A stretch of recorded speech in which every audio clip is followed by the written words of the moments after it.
sa isang maliit na baryo sa tabi ng dagat kung saan ang alon ay tila bumubulong ng mga lihim sa buhanginan. May isang mangingisda na nagngangalang Lando. Siya ay isang matipunong lalaki na kilala sa kanilang baryo, hindi lamang dahil sa kanyang husay sa pangingisda, kundi dahil sa kanyang tapang. Sa araw, siya isang masipag na ama at asawa. Ngunit sa gabi, siya ang nagiging tagapagtanggol ng kanilang baryo laban sa hindi maipaliwanag ng mga pangyayari.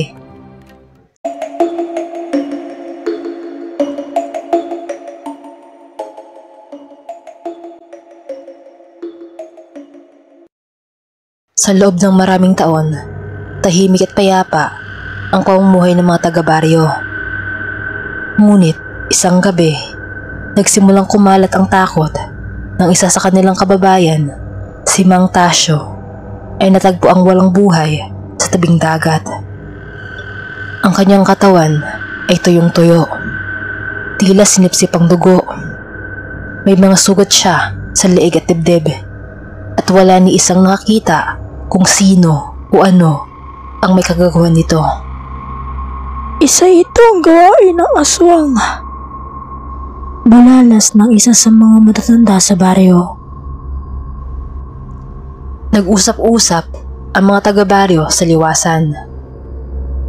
Ang matatanda ay nagbabala na bumalik na sa kanilang mga bahay. Ang mga bata ay mahigpit na pinagbabawalang lumabas kapag gabi na. Ngunit, hindi kumbinsido si Lando. Ano man ang nilalang na iyan, hindi tayo dapat matakot. Kailangan natin malaman ang katotohanan. Isang hapon, habang inaayos ni Lando ang kanyang lambat, lumapit sa kanya ang isang matandang babae na si Aling Siyon. Isang ermitanyong kilala sa baryo bilang may kaalaman sa mga hiwaga at kababalaghan. Lando, mag-iingat ka. Ang halimaw ay hindi isang pangkaraniwang aswang. Isa itong matandang nilalang na matagal nang naninirahan sa kagubatan. Sa tabi ng inyong baryo. Dati, hindi ito bumababa sa kabayanan. Ngunit ngayon ay tila nagugutom ito. Paano ito mapipigilan? Huwag kang mag-iisa sa gabi. At kung may marinig kang kakaibang ingay mula sa dagat, huwag kang lalapit dito.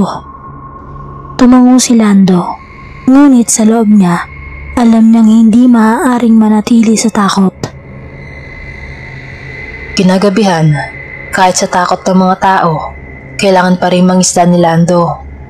Ang kanyang asawa at anak ay umaasa sa kanilang huli upang may makain sila kinabukasan. Kasama ang kanyang matalik na kaibigan na si Toro, naglayag sila sa gitna ng dagat. Tahimik ang paligid. Tanging maririnig ay ang mahinang pag-alon ng tubig. Ngunit, nang sila ay nasa kalagitnaan na ng pangingisda, biglang lumamig ang hangin. Nagsimula ring gumalaw ang kanilang bangka kahit walang malakas na alon.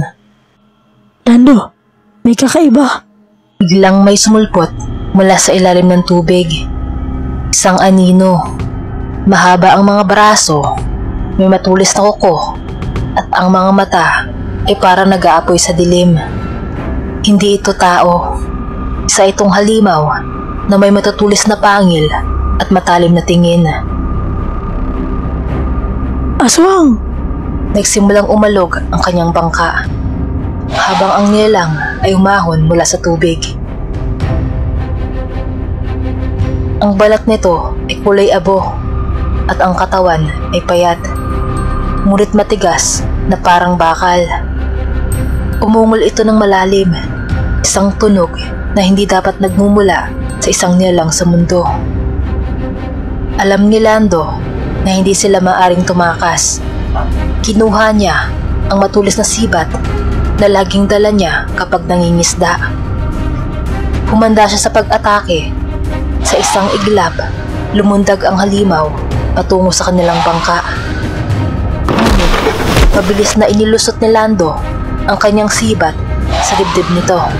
Napadras ang nilalang, umungol sa sakit. Ngunit hindi ito bumagsak. Bagkus, mas lalo itong nagalit. Muling lumundag ito at tinangkang sakmalin si Lando. Sa isang mabilis na galaw, sinaksak niya ito sa liig gamit ang isang matalim na kutsilyo na gamit niya sa paglinis ng isda. Napaungol ang halimaw. Ngunit sa halip na mamatay, mas lalong lumakas ito. Hindi sapat ang bakal. Naalala ni Lando ang sabi na Aling Sean. Ang aswang ay hindi basta-basta namamatay. Kailangan nilang gumamit ng bagay na may basbas. Agad niyang dinukot ang isang maliit na bote ng banal na tubig na bigay ng kanyang asawa bago siya umalis. Itinapon niya ito sa mukha ng halimaw. Napahiyaw ito ng malakas. Ang balat nito ay tila nasusunog. Sinamantala ni Lando ang pagkakataon. Kumuha siya ng isang matibay na lubid at agad nitong iginapos ang leeg ng halimaw. Sabay hinila ito pababa sa tubig. Nagpumiglas ang halimaw. Ngunit sa ilalim ng tubig, ito ay nangihina. Hindi nagtagal, tumigil ito sa pagkilos. Ang tubig ay naging mapayapa muli.